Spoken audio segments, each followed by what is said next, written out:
Saya sengaja pakai kaos Adili Jokowi karena kalau kita mundur, PSN PIK 2 ini adalah hadiah dari Joko Widodo ketika menjadi presiden yang diterbitkan perpresnya 2 hari setelah pengumuman kemenangan Pilpres Prabowo Gibran.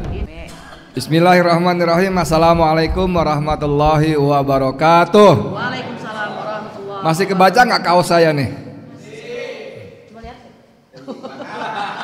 Kebaca?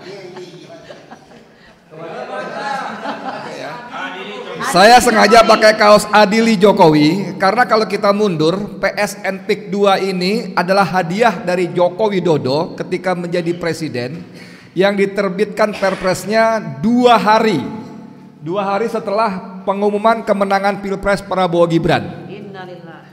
Jokowi menaikkan perpres memberikan PIK 2 dan BSD sebagai status PSN.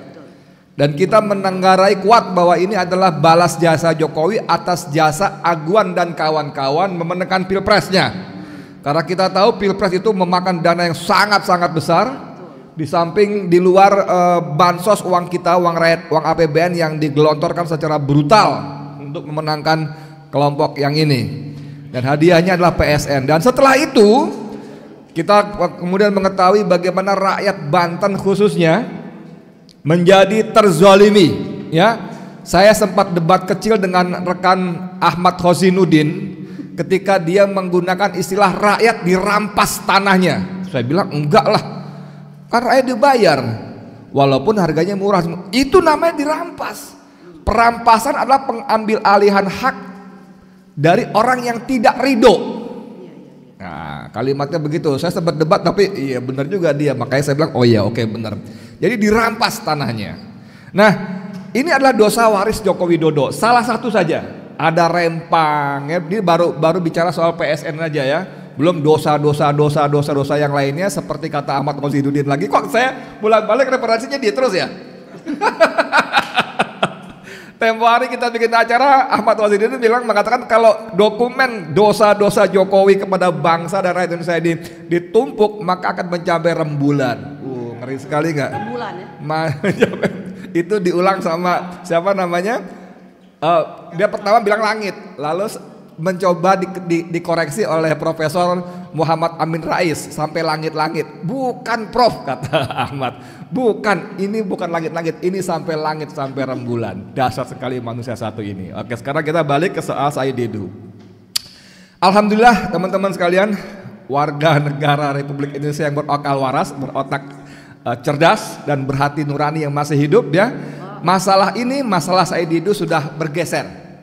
Sudah bergeser. Kemarin kita kumpul dengan sejumlah tokoh dan sepakat rakyat Banten khususnya mengambil alih kasus ini. Jadi kali ini tanggung jawab seperti kata MC kita yang luar biasa, merdeka gitu kan. Belum merdeka kata dia. Kurnia Kurniawati itu bahwa advokasinya sudah diambil alih menjadi milik publik. Dan sejak 2 hari yang lalu sejumlah tokoh sudah bikin video-video pendek ya. Ada Saganda Nenggolan, ada Napoleon Bonaparte, ada Habib Muhsin, ada bahkan Din Samsudin, Mahfud MD, saya dan yang lainnya bikin intinya we stand with Said Didu. Karena kita tahu Said Didu yang selama 6 bulan lebih konsisten istiqomah berjuang membela hak-hak rakyat Banten yang dirampas, yang terzalimi, tidak boleh berjuang sendirian. Tidak boleh kita biarkan sendirian. Kita harus dampingi, kita harus bela. Dan itu alhamdulillah terus semakin bergulir. Makanya mohon maaf kalau saya istilahkan Aguan kali ini salah memilih lawan. Ya, salah memilih lawan karena Said Didu memang punya track record dalam hal perlawanan. Ya, dulu ketika Meikarta ada gejala-gejala seperti ini juga dia bunyi kencang dan alhamdulillah dengan izin Allah Meikarta gagal total, mangkrak. Ya, kemudian ketika Rempang rame-ramenya Said Didu tiba-tiba ada di sana. Saya ngomong-ngomong, bang kenapa nggak ajak saya gitu kan ya. Dia keliling pakai mobil bak terbuka, ketemu dengan warga segala macam, memberikan advokasi. Dan hari ini di Banten juga begitu. Ada sebagian orang mengatakan kepada saya bahwa terang aja saya Didu kenceng, kan tanahnya di sana 10 hektar. Makanya dia suara kenceng. Saya bilang kalau tanah dia 10 hektar di sana kenapa? nggak boleh suara kencang. Dia membela hak-hak dia. Kalaupun ngomong soal 10 hektar tanah dia, itu boleh banget, sangat boleh. Bahkan Islam menyebut bahwa orang yang mati karena mempertahankan hak-haknya dari orang-orang yang zalim, insya Allah mati syahid. Apalagi Said Didu memang bukan bicara soal 10 hektar tanah dia. Bukan rahasia lagi bahwa mereka mengirim utusan merayu Said Didu untuk memberikan uang kepada dia sebanyak 150 miliar rupiah untuk membayar tanahnya yang 10 hektar. Itu artinya setiap meter persegi dibayar 100,5 juta rupiah. Padahal kita tahu mereka membayar tanah hanya 50.000 rupiah. Ada yang 40, ada yang 30.000. Jadi tanah Said Didu dibayar 30 kali lipat lebih mahal. Dengan syarat diam, berhenti bunyi gitu. Dan ternyata Said Didu tidak menolak. Tidak menolak tawaran itu, tapi marah besar. Dia marah besar kepada orang utusan itu. Dia bilang, sini handphonenya, saya rekam. Sampaikan pesan ini, wahai Aguan. Wah, dia sebut nama tuh dalam rekamannya itu ya.